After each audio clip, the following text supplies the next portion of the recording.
Bismillah. Assalamualaikum warahmatullahi wabarakatuh.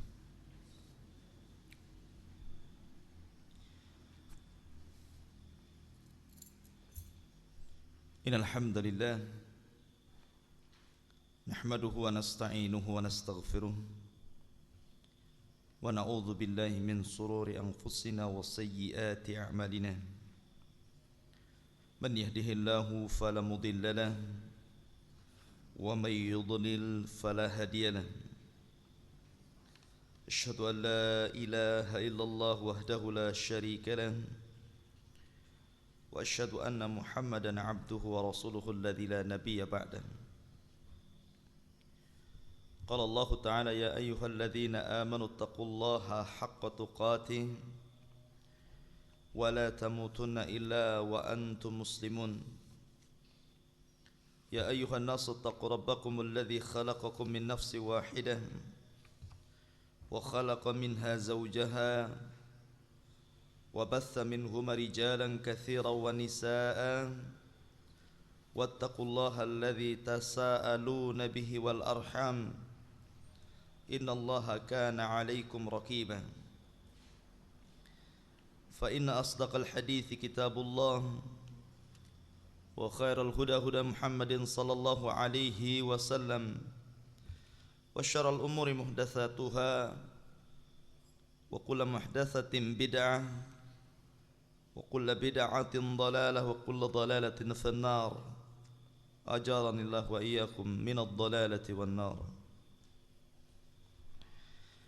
Khufiddin a'azzani Allah wa iyyakum. Kita lanjutkan kajian kita membahas usulus sunnah li imami ahli sunnah wal jamaah Abi Abdullah Ahmad ibn Muhammad ibn Hanbalin rahimahullahu ta'ala. Masih membahas tentang masalah tahrimul khuruj ala immatil muslimin. Pada perkataan Imam Ahmad, qala muallif rahimahullahu ta'ala wa la yahillu qitalus sultani walal khuruj alaihi li ahadin minan nas faman fa'ala dhalika fahuwa mubtadi'un ala ghairi sunnati wat tariq. Tidak halal artinya haram memerangi penguasa ataupun keluar kepada mereka dalam rangka memberontak li ahadim minan nas, siapapun dari manusia. Faman fa'ala dzalika, siapa yang mengerjakan itu, fahuwa mubtadi'un, maka dianggap ahli bid'ah ala ghairi sunnati wat tariq, dan ia di luar dari garis sunnah dan juga tariq, jalan yang ditempuh oleh ahli sunnah wal jamaah. Munfidin a'azani Allah wa iyyakum. Banyak di antara firqah kaum muslimin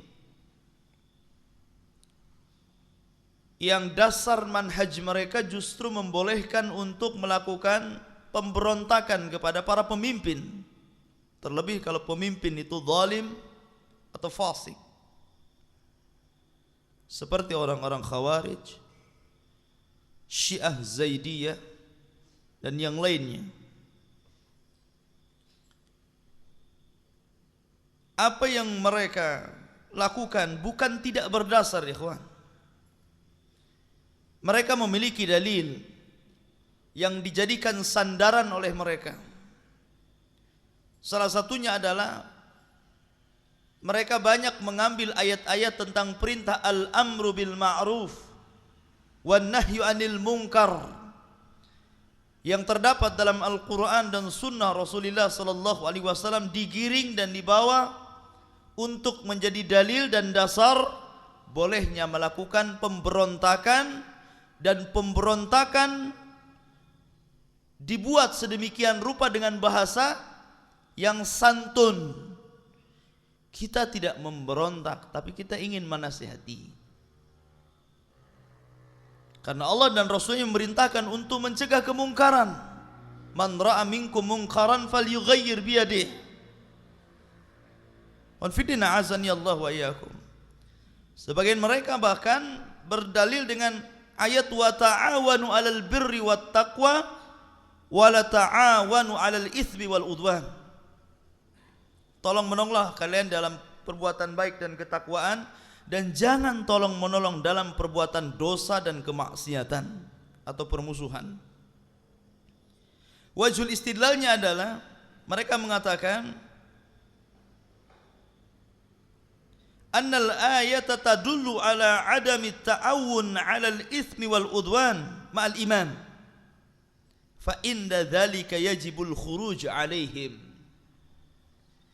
Maka pendalilan ayat ini menunjukkan tidak bolehnya kita ta'awun, saling tolong menolong di atas perbuatan dosa dan permusuhan bersama iman, bersama penguasa. Oleh karena itulah maka wajib kita memberontak mereka.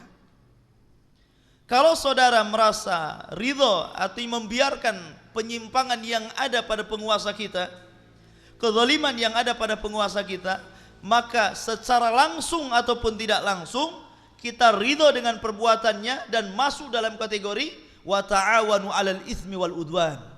Nah, begitu cara pendalilannya. Wanfidina azani Allah wa iyyakum.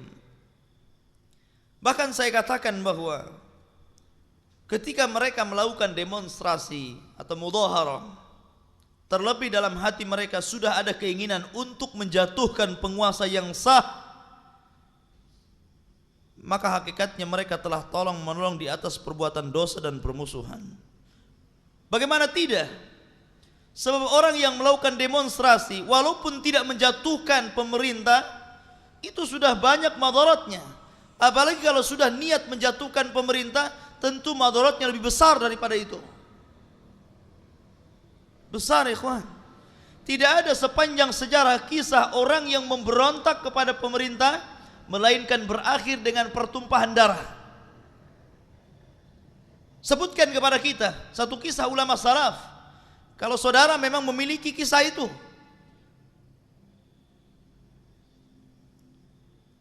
Fidina azani Allah wa iyyakum. Contoh yang paling baik sekali adalah ketika pemberontakan Husain kepada Yazid bin Muawiyah.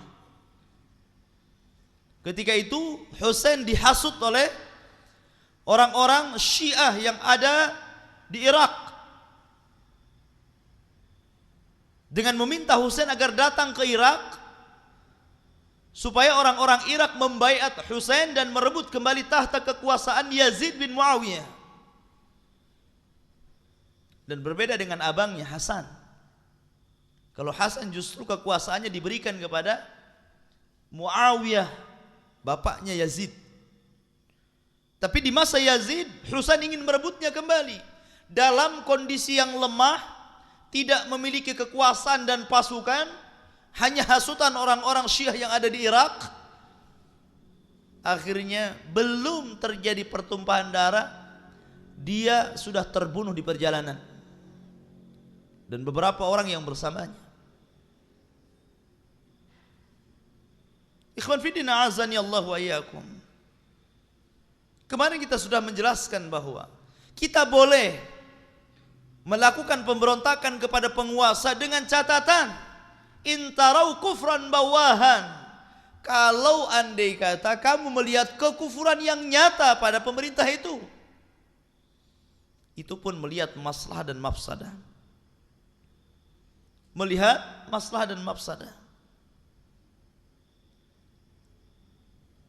Maka tidak benar pendalilan wa ta'awanu 'alal birri wat taqwa kemudian dijadikan dalil untuk melakukan demonstrasi, apalagi dalam rangka kemudian menjatuhkan pemerintah yang sah. Lalu kita sebagai rakyat, apa sebenarnya yang wajib dilakukan oleh kita ini? Maka disebutkan oleh para ulama, wa inna a'dhama ma yajibu 'ala ar-ra'iyati fi haqqil wulad an-nasihatu lahum wa du'a'u lahum bis-salahi. Sesungguhnya yang paling besar keutamaan dan kewajiban selaku rakyat terhadap penguasanya adalah an-nasihatu lahum, menasihati mereka, bukan menjatuhkan mereka, menasihati mereka. Berbeda menasihati dengan menjatuhkan. Karena sebuah hadis mengatakan bahwa sebaik-baik nasihat adalah nasihat kepada sultanul jair, kepada penguasa yang zalim, sebab risikonya berat. Berbeda kalau antum nasihati sesama kita. Tapi kalau antum menasihati Pak RT saja, itu berat itu. Gimana kalau sudah sampai tingkat penguasa selevel presiden? Wa du'a'u lahum bis shalah, kemudian berdoa atas mereka dengan kebaikan. Karena baiknya penguasa akan membawa berkah kepada rakyatnya. Wanfidina azani Allah wa iyyakum. Oleh karena itulah Rasulullah sallallahu alaihi wasallam mengatakan dalam sebuah hadis yang dikeluarkan ataupun dari sahabat Tamim Ad-Dari, hadis yang terdapat di dalam kitab Arba'in An-Nawawi, ad-dinu an-nasihatu qulna liman qal lillahi wa li kitabihi wa li rasulihi wa li a'immatil muslimin wa ammatihim. Agama ini nasihat, ikhwan. Agama ini nasihat, dan agama ini nasihat. Untuk siapa? Untuk Allah, kitabnya, rasulnya, dan para pemimpin kaum muslimin. Ini menunjukkan bahwa kita dituntut sebagai rakyat untuk menasihati mereka. Bahkan disebutkan dalam sebuah hadis yang dikeluarkan oleh Imam Al-Bukhari dari Jarir ibnu Abdullah, dia mengatakan bayatun Nabiy sallallahu alaihi wasallam ala iqamatis salati wa ita'iz zakati wan nushi kulli muslimin. Aku berbaiat kepada Rasulullah sallallahu alaihi wasallam untuk melaksanakan salat, menunaikan zakat, dan untuk saling menasihati kepada setiap muslim. Kalau penguasa kita muslim, maka nasihati mereka. Oleh karena itulah Imam An-Nawawi rahimahullahu taala dia mengatakan wa amman nasihatu li a'immatil muslimin wa ta'atuhum fihi min huquqil muslimin wa tarkil khuruj alaihim. Kemudian Imam Nawawi mengatakan, adapun nasihat kepada para pemimpin kaum muslimin dan mentaati mereka, itu termasuk hak-hak kaum muslimin yang harus dilaksanakan, dan hendaklah mereka meninggalkan khuruj, melakukan demonstrasi dalam rangka meruntuhkan mereka. Kemudian Al-Imam Al-Khattabi juga mengatakan, wa minan nasihati lahum as-salatu khalfahum wal jihad ma'ahum wa tarkul khuruj bis sayfi alaihim. Termasuk menasihati mereka adalah saudara salat